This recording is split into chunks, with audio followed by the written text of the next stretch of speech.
नेता निकले थे 2017 में, चर्चाओं में आए थे चंद्रशेखर। तो उनका कोई अस्तित्व भी नहीं है, इस बारे में कोई चर्चा करके कोई खास फर्क नहीं पड़ता। इस बार तो चुनाव लड़ने के लिए राजस्थान पहुंच गए।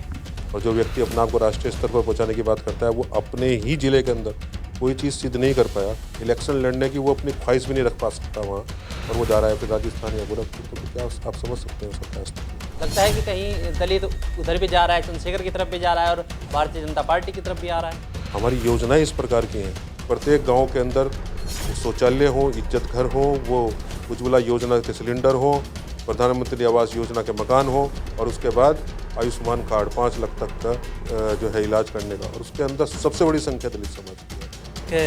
पार्टी है बसपा, जो कि इस वक्त उत्तर प्रदेश में 0 पर है। जो स्वप्न काशीराम जी ने देखे थे और समाज को अपने पूरे बहुजन समाज के लिए आवाज़ उठाई थी, वो काम बसपा ने नहीं किया, वो भारतीय जनता पार्टी ने कर लिया। हाजी फजलुर रहमान यहाँ से है, जो है चर्चा चल रही है कि वो समाजवादी में जा रहे हैं, तो अभी तो वो पहले कहाँ पर है, पहले वो अपना आप में सिद्ध कर लें, उसके बाद देखेंगे कौन हमारे सामने। फिलहाल मुझे चुनौती किसी की भी नजर नहीं है। 2024 के चुनाव से पहले सहारनपुर में महानगर अध्यक्ष पुनीत त्यागी जी को एक बड़ी जिम्मेदारी मिली है, क्योंकि 2024 का चुनाव अब नज़दीक है। तो दलित वोट किस तरफ जा रहा है, क्योंकि सहारनपुर से ही कई दलित नेता अपने आप को दलितों के मसीहा बता रहे हैं। इस पर बात करने के लिए पुनीत त्यागी जी हमारे साथ है। पुनीत जी, भारतीय जनता पार्टी में दलित कितना सम्मान आप लोग दे रहे हैं उनको?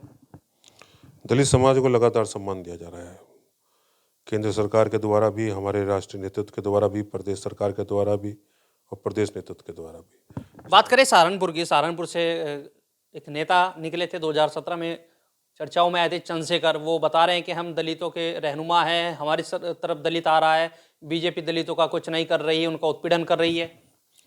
वो तो जवाब उन्हें जिला पंचायत के चुनाव में मिल गया था। जितने प्रतिशत वोट की बात वो करते थे, उससे कोसों दूर उनका कहीं पर भी आस पास भी नामो निशान भी नहीं था। और अगर वो वास्तव के अंदर उनका यहाँ होता तो वो सहारनपुर जिले से किसी भी विधानसभा से इलेक्शन लड़ते, उन्हें गोरखपुर जाना पड़ा। तो उनका कोई अस्तित्व भी नहीं है, इस बारे में कोई चर्चा करके कोई खास फर्क नहीं पड़ता उनसे। इस बार तो चुनाव लड़ने के लिए राजस्थान पहुंच गए। वो ऐसे ही रहेंगे। वो उनको, अगर सबसे बड़ी बात ये होती है कि हम जो कैडर बेस्ड पार्टी है भारतीय जनता पार्टी, और हमारा कार्यकर्ता का सबसे बड़ा लक्ष्य होता है कि जिस क्षेत्र के अंदर वो पैदा हुआ, जिस क्षेत्र को उसने अपनी कर्मस्थली बनाई, तो पहले राजनीतिक दांव पेच उसे वहाँ सिद्ध करने होते हैं, तब जाकर वो नेता बनता है। और जो व्यक्ति अपने आप को राष्ट्रीय स्तर पर पहुंचाने की बात करता है, वो अपने ही जिले के अंदर कोई चीज़ सिद्ध नहीं कर पाया, इलेक्शन लड़ने की वो अपनी ख्वाहिश भी नहीं रख पा सकता वहाँ, और वो जा रहा है फिर राजस्थान या गोरखपुर। तो फिर क्या आप समझ सकते हैं उसका क्या अस्तित्व है। अच्छा, अगर बात करें चंद्रशेखर से अलग हटके एक राहुल भारती भी है, वो भी दलितों के, क्योंकि समाजवादी पार्टी ने उनको राष्ट्रीय अध्यक्ष बनाया है दलित महासभा से, तो वो भी कह रहे हैं कि दलित मेरे साथ हो रहे हैं। लगता है कि कहीं दलित उधर भी जा रहा है, चंद्रशेखर की तरफ भी जा रहा है और भारतीय जनता पार्टी की तरफ भी आ रहा है। दलित वोट को ही केवल हम, क्योंकि भारतीय जनता पार्टी ने कभी वोट बैंक के हिसाब से कभी दलित को देखा ही नहीं। हमारी योजनाएं इस प्रकार की हैं कि आप खुद देखिए कि जो हमारे 34 नए गांव जो हैं वो महानगर के अंदर जुड़े थे, और उन गांवों के अंदर हर दूसरा या तीसरा मकान जो है वो प्रधानमंत्री आवास योजना के तहत बना हुआ है। जिस चीज़ के बाबा अंबेडकर जी ने संविधान रचना करने के उपरांत एक स्वप्न देखा था कि संसाधनों का दुरुपयोग ना हो और संसाधनों का उपयोग सामाजिक समरसता के हिसाब से हो। हमारा जो कोर जो अपने पंच तत्व हैं, जो पंडित दीनदयाल उपाध्याय जी ने दिए थे, उसमें एक है जो एकात्म मानववाद, और एकात्म मानववाद के तहत ही भारतीय जनता पार्टी कार्य करती है कि पंक्ति में खड़े आखिरी व्यक्ति तक संसाधन को पहुंचाना।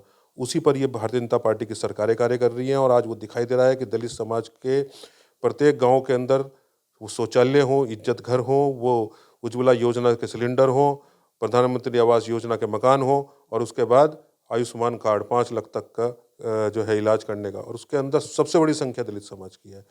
तो जो चीज़ अंबेडकर जी ने देखा स्वप्न, और उसके बाद काशीराम जी ने देखा, वो साकार आज भारतीय जनता पार्टी कर रही है। तो आप खुद सोच सकते हैं कि दलित समाज क्यों ना जुड़ेगा, और हमारे लिए उसके लिए कितनी महत्वपूर्णता है इस समाज की। बड़े बड़े दलित नेता अपने आप को बताते हैं, और बीजेपी पर ये आरोप लगता है कि वो संविधान को खत्म कर रही है। संविधान को अगर खत्म करना होता तो फिर इस तरीके से हमारे यहाँ जो पार्टी खुद जो दूसरे विपक्षी दल हैं जो अपने यहाँ संवैधानिक अधिकार का उपयोग ही नहीं करते, उनके अपने संगठन ढांचे के अंदर डेमोक्रेसी ही नहीं है, और केवल भारतीय जनता पार्टी है जो डेमोक्रेटिक वे के अंदर आज अपने मंडल के अध्यक्ष की रचना करते हैं, वार्ड के अध्यक्ष की रचना करते हैं, महानगर अध्यक्ष की रचना करते हैं, प्रदेश अध्यक्ष की रचना करते हैं और उसके बाद राष्ट्रीय अध्यक्ष की रचना करते हैं। हमारे यहाँ कॉन्स्टिट्यूशनल वे के अंदर प्रथम इकाई डेमोक्रेसी की हम अपने संगठनात्मक ढांचे के अंदर उपयोग करते होंगे तो दूसरे दल तो कभी भी नहीं करते। वो कहाँ डेमोक्रेसी की दुहाई दे रहे हैं, वो कहाँ कॉन्स्टिट्यूशन की दुहाई दे रहे हैं। हमने अक्सर से कॉन्स्टिट्यूशन का पालन करा है और हमेशा करते रहेंगे। एक पार्टी है बसपा, जो कि इस वक्त उत्तर प्रदेश में 0 पर है। वो भी दलितों की हितैषी बताती है। 2024 के चुनाव में अकेले लड़ने की बात कर रहे हैं, तो क्या कहेंगे इस, क्योंकि गठबंधन भी हो चुका है, इधर मायावती अकेली है, इधर बीजेपी की पार्टी उनको बता दिया जाता है। उनका अपना, जब जिस सोच के साथ बसपा ने कार्य किया है, एक मिशन के रूप में जब कार्य किया था, तो वो और आज उससे अनभिज्ञता हो चुकी। आज जिन चीज़ों के बारे में वो आवाज़ उठाए करते थे, भारतीय जनता पार्टी ने उसका अक्सर से पालन करते हुए उन सभी जो उन्होंने उस समय मांग की और भारतीय जनता पार्टी ने वो करके दिखा दिया। जो स्वप्न काशीराम जी ने देखे थे और समाज को अपने पूरे बहुजन समाज के लिए आवाज़ उठाई थी, वो काम बसपा ने नहीं किया, वो भारतीय जनता पार्टी ने कर लिया। अब जब उनका कोर वोटर ये देखता है कि जो काम होने चाहिए तो वो हम भारतीय जनता पार्टी और उसके कार्यकर्ता जिस प्रकार से लगातार संपर्क के अंदर हम हैं सामाजिक संपर्क अभियान के तहत, तो निश्चित तौर पर भारतीय जनता पार्टी के साथ जुड़ेगा तो बसपा का कहीं ना कहीं स्थिति अपना में नंगने तो हो ही जाती है। 2024 से पहले गठबंधन तैयार हो गया, बसपा उसमें नहीं गई, लेकिन गठबंधन में खटपट देखने को मिली। तो जो भारतीय जनता पार्टी शुरू से ही कह रही थी कि कहीं ना कहीं अंदर खाने खटपट चल रही है, वो देखने को मिली। इस खटपट पर क्या कहेंगे? खटपट तो ऐसी है कि वो सड़क के ऊपर तो इकट्ठे हो जाते हैं, जब अपने अपने घरों में जाते हैं तो आस पड़ोस के अंदर वो अपने आप में गड़बड़ करते हैं। जिन राज्यों के अंदर वो अपने आप में उनके खिलाफ वोट इलेक्शन लड़ रहे हैं, अब पंजाब के अंदर वो कांग्रेस के खिलाफ लड़ रहे हैं, दिल्ली के अंदर वो कांग्रेस के खिलाफ लड़ रहे हैं, मध्य प्रदेश के अंदर जो है वो समाजवादी पार्टी कांग्रेस के साथ नहीं है, अलग लड़ाई लड़ रही है, और यहाँ पर उत्तर प्रदेश के अंदर तो एक भी सीट छोड़ने को तैयार नहीं है। इनके अपने ही एजेंडे अलग अलग हैं, वो फिर केंद्र के अंदर चुनाव जब होता है लोकसभा के अंदर, वो कैसे इकट्ठे रह जाएंगे, मतलब ही नहीं बैठता उनका।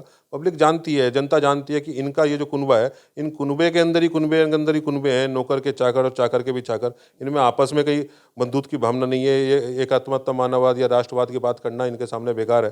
राष्ट्रवाद की अलग जगाने केवल और केवल कर्तव्य हम भारतीय जनता पार्टी कार्यकर्ता पूरा करते हैं, तो निश्चित तौर पर राजनीतिक परिदृश्य में वो कहीं नहीं है। सहारनपुर की अगर बात करें, सहारनपुर की जो सांसदीय सीट है वो बसपा के हाथ में है। हाजी फजलुर रहमान यहाँ से है, तो इस बार कैसी टक्कर मान रहे हैं? बीजेपी क्या दे पाएगी बसपा को यहाँ से टक्कर? मुझे तो लगता भी नहीं शायद फजलुर रहमान जो है बसपा से लड़ पाएंगे। उनकी तो स्वैपिंग की इस समय जो है चर्चा चल रही है कि वो समाजवादी में जा रहे हैं। अच्छा। तो अभी तो वो पहले कहाँ पर है, पहले वो अपना आप में सिद्ध कर लें, उसके बाद देखेंगे कौन हमारे सामने। फिलहाल मुझे चुनौती किसी की भी नजर नहीं आ रही। अच्छा, जो कांग्रेस के नेता है वो कहते हैं कि राहुल गांधी जी ने भारत जोड़ो यात्रा निकाली और मोदी जी 10 कदम भी नहीं चलते। उनकी चलने की जरूरत नहीं पड़ती, उनके विचार इतनी जोर जोर तक चलते हैं कि वो पूरी दुनिया के अंदर भ्रमण करके आते हैं। और आज दिखाई दिया G20 के अंदर, उन्होंने बता दिया कि हम कितने कदम चलते हैं। उन्होंने गरीबी हटाओ की बात करी थी, उन्होंने गरीब हटा दिए थे।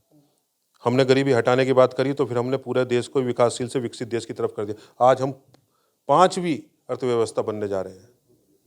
अच्छा, ये दलित समाज है और जो दलितों के नेता हैं, ये लगातार संविधान बचाओ यात्रा निकाल ले कि भाई संविधान खतरे में लग रहा है, संविधान को हाथों में लेकर सड़कों पर उतर गए हैं।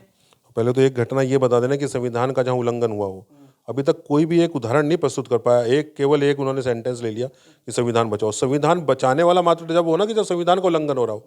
संविधान को इम्प्लीमेंट करने का ही अगर कोई सबसे बड़ा कोई व्यक्ति है तो वो भारतीय जनता पार्टी के प्रधानमंत्री हैं, इस देश के प्रधानमंत्री हैं, भारतीय जनता पार्टी के कार्यकर्ता हैं जिन्होंने संविधान के अनुरूप कार्य किया है। अच्छा, अगर बात करें जिस तरीके से यहाँ से चंद्रशेखर भी है वो चुनाव यहाँ से नहीं लड़ते, राहुल भारती है वो भी यहाँ से चुनाव नहीं लड़ते, और समाजवादी पार्टी भी है, उनके बड़े बड़े नेता यहाँ पर आते हैं, लेकिन इस बार की जो टक्कर 2024 को देखने को मिल रही है, कितनी सीट भारतीय जनता पार्टी ला सकती है, आपको उम्मीद हो? भारतीय जनता पार्टी निश्चित तौर पर 80 लोकसभा के अंदर 80 की 80 जीतेगी। मतलब सुपड़ा साफ रहेगा। देखिए, ये थे हमारे साथ पुनीत त्यागी जी भी, जो सहारनपुर से महानगर अध्यक्ष है। दलित वोट पर इनसे बातचीत हुई है। इन्होंने कहा है कि जो दलितों को, जो इनकी भारतीय जनता पार्टी की जो योजनाएं हैं उसका लाभ सबसे ज़्यादा दलितों को मिला है। और जो बड़े बड़े यहाँ से दलित नेता अपने आप को बता रहे हैं कि दलितों के रहनुमा अपने आप को बता रहे हैं, वो यहाँ से चुनाव तक नहीं लड़ते क्योंकि शायद उनकी पोल ना खुल जाए। इस वीडियो के बारे में आपकी क्या राय है, कमेंट्स कर अगर आप ये बधाई। खबर फेसबुक पर देख रहे हैं तो वीडियो को लाइक करके पेज को फॉलो करें। इसके अलावा अगर आप इस खबर से यूट्यूब के जरिए जुड़े हैं तो चैनल को सब्सक्राइब करके बेल आइकन दबाना बिल्कुल ना भूलें। नमस्कार।